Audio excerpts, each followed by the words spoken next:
Welcome to my channel set tax. Set tax சேனலுக்கு உங்களை அன்புடன் வரவேற்கிறேன். இந்த வருஷத்தோட கடைசி நாள் நம்ம வந்துட்டோம் ஃப்ரெண்ட்ஸ். டிசம்பர் 31.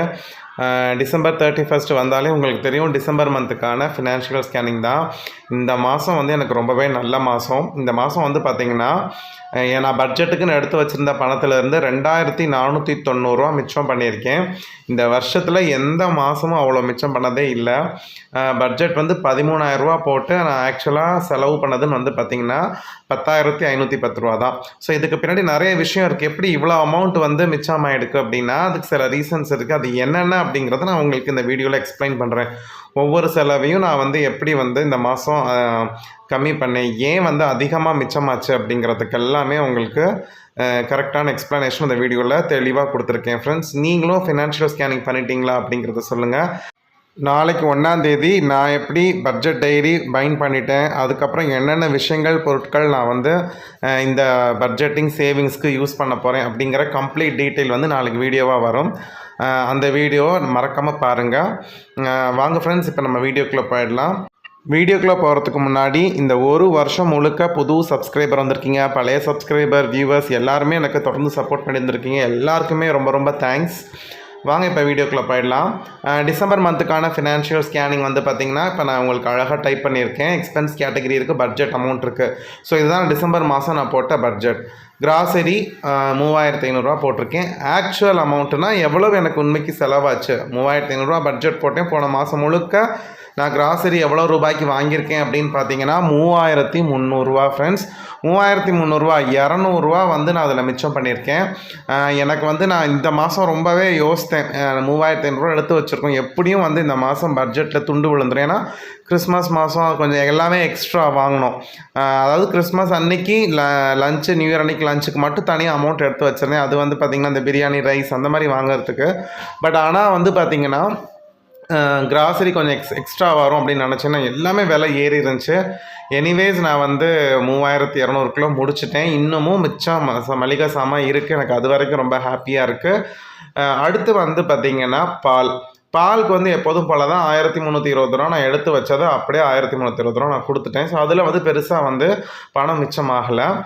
ஆக்சுவலாக நாங்கள் ஊருக்கு போயிருந்தோம், ஒரு 3 days 4 days வந்து நாங்கள் போயிருந்தோம். அந்த அமௌண்ட் வந்து மிச்சம் ஆயிருந்துச்சு. அது வந்து பார்த்திங்கன்னா ஏதோ அந்த பஸ்ஸுக்கு சேஞ்சுக்கு மாற்றணும்னு சொல்லிவிட்டு அதுக்கு யூஸ் பண்ணிட்டேன். அதனால் அதில் வந்து மிச்சம் இல்லை. இல்லைனா ஒரு 4 நாளைக்குரிய காசு வந்து அதில் ஆக்சுவலாக இருக்கணும். நான் செலவு பண்ணதுனால அதில் கரெக்டாக போயிடுச்சு. அடுத்து வந்து காய்கறி வந்து பார்த்திங்கன்னா, நான் எப்படியும் வந்து பணம் ஒரு 300 மிச்சமாகும்னு நினச்சேன். ஆனால் செம்ம ரேட்டு. இந்த மாதம் ஃபுல்லாக காய்கறி ரேட்டெல்லாம் வந்து முடியவே இல்லை. இந்த ஒரே ஒரு வாரம் நான் சந்தைக்கு போனதுனால நான் அந்த 100 மிச்சம் பண்ண முடிஞ்சேன். இல்லை அப்படின்னா, நான் நார்மல் கடைகளில் வாங்கியிருந்தேன் அப்படின்னா கண்டிப்பாக இந்த தடவை காய்கறி செலவு 1,200 300 தாண்டி இருக்கும்.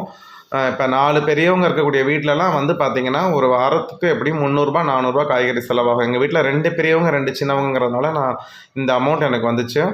அதனால் தப்பிச்சிட்டேன். ஸோ நான் அந்த சப்ஸ்கிரைபர் சொன்ன மாதிரி இனிமேல் ரெகுலராக வாரம் புதன்கிழமை சந்தைக்கு தான் நான் போகிறேன் இந்த புது வருஷத்தில். கண்டிப்பாக நான் அந்த புது வருஷத்தில் இந்த வார சந்தைக்கு போகும்பொழுது எனக்கு பாருங்களேன், அடுத்த மாதம் ஃபினான்ஷியல் ஸ்கேனிங் போகும்போது காய்கறி செலவு ரொம்பவே கம்மியாக இருக்கும். ஏன்னா அந்த அளவுக்கு அதிகமான குவான்டிட்டி ரொம்ப சீப்பாக கிடைக்கிது. நான் முடிஞ்சால் உங்களுக்கு vlog எடுக்கிறேன் காய்கறி ஷாப்பிங்க்கு. அடுத்து வந்து பார்த்திங்கன்னா நான்வெஜ்ஜு பார்த்திங்கன்னா நான் 1,300 எடுத்து வச்சுருந்தேன். ஆனால் எனக்கு வெறும் 800 தான் செலவாச்சு. ஏன் அப்படின்னா, இந்த தடவை கிறிஸ்மஸும் நியூ இயரும் வந்து பார்த்திங்கன்னா அந்த மிடில் வீக்கில் வரதுனால அந்த சண்டே வந்து நாங்கள் நான்வெஜ் எடுக்கலை. ஏன்னா சண்டேவும் சாப்பிட்டு அடுத்து எகெயின் அந்த புதன்கிழமையும் சாப்பிட்றப்ப ரொம்ப மூஞ்சில் அடித்த மாதிரி இருக்கும்னு சொல்லிட்டு மோஸ்ட்லி வந்து நாங்கள் அவாய்ட் பண்ணிட்டோம் இந்த மந்த்து. அதனால் வந்து பார்த்திங்கன்னா இடையில எடுத்து சாப்பிட்டோம். சிக்கன் 1/2 kg எடுத்து சப்பாத்தி கிரேவி, பரோட்டா கிரேவின்னு அந்த மாதிரி செஞ்சோம். பட் ஆனால் வந்து இந்த சண்டேஸில் அதிகமாக எடுக்கிறத விட்டுட்டோம். இன்னொன்று, எனக்கு வேஸ்ட் பண்ணுறது வந்து இப்போ வர பிடிக்கல. ஏன்னா அந்த நான்வெஜ்ஜெல்லாம் நம்ம காசு போட்டு வாங்கி அது ஓரளவுக்கு தான் சாப்பிட முடியுது, பசங்களாலையும் சரி எங்களாலையும் சரி. இப்போ முன்னாடினா சிக்கன் நான் வந்து 1 kg வாங்கிட்டு இருந்தேன். இப்போ வந்து ஓகே 4 பேருக்கும் சேர்த்து 3/4 கிலோ வாங்கினாலே ஒரு 2 பீஸ் 3 பீஸ் மிச்சமாக தான் ஆகுது. அப்படிங்கிறப்ப எதுக்கு தேவையில்லாமல் எக்ஸ்ட்ரா சாப்பிட்டு நம்ம உடம்புக்கு எடுத்துக்கணும். ஸோ எவ்வளவு சாப்பிட்றோமோ அந்த அளவுக்கு போதும்னு சொல்லிட்டு எனக்கு வெறும் 800 தான் வந்துருச்சு. இந்த தடவை நாங்கள் ஒரு தடவை தான் ஃபிஷ் வாங்கினோம். இன்னொரு தடவை அந்த நெய்பர் வந்து அந்த ஃபிஷ் கொடுத்து விட்டாங்கன்னு சொன்னேன் இல்லையா. ஸோ அதனால் வந்து பார்த்திங்கன்னா எனக்கு அப்படியே அந்த செலவு மிச்சமாயிடுச்சு. நான் ஃபிஷ் வாங்கியிருந்தேன்னா கொஞ்சம் எக்ஸ்ட்ரா வந்திருக்கும். அந்த நெய்பர் வந்து எங்களுக்கு ஃபிஷ்ஷு அவங்க டேம்லேருந்து பிடிச்சி கொண்டாந்ததுனால அப்படியே வந்து எங்களுக்கு அந்த நான்வெஜ் அமௌண்ட் வந்து அப்படியே எங்களுக்கு சேவ் ஆகிடுச்சு. அடுத்து வந்து பார்த்திங்கன்னா கேஸ் வந்து இந்த மாதம் நான் புக் பண்ணிட்டேன். 900 ரூபா வந்து பில் போட்டிருந்தாங்க. 100 ரூபா வந்து அதில் வந்து மிச்சம் பண்ணியிருக்கேன். நான்வெஜ்ஜில் 500 ரூபா மிச்சம் பண்ணியிருக்கேன்.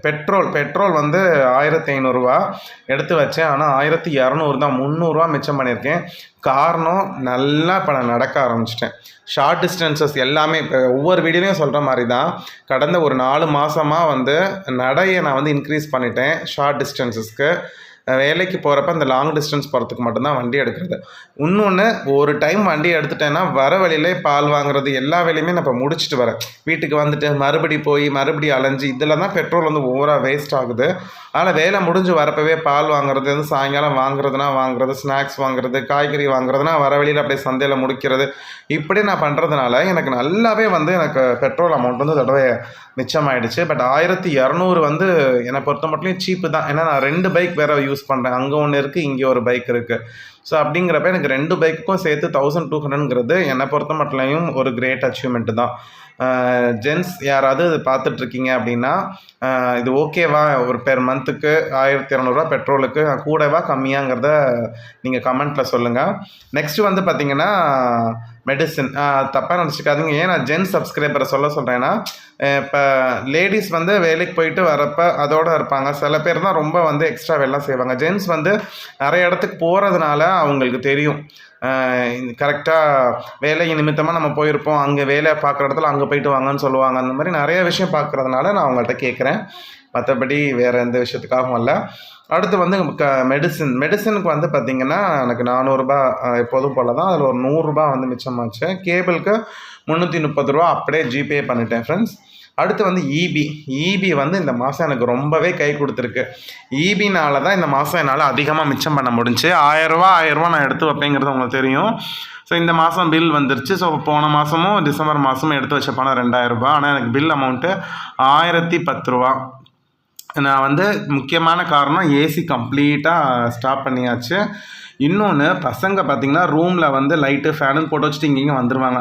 அதை வந்து நான் கொஞ்சம் கவனித்து ஆஃப் பண்ணதுனால தான். நம்ம நினப்போம் மோட்டரு ஏசி தான் அதிகமாக இருக்கும்னு. நம்ம ஃபேனும் லைட்டும் தேவையில்லாமல் ஓடிட்டு இருந்தாலும் அதுவும் கரண்ட் வேஸ்டேஜ் தான்.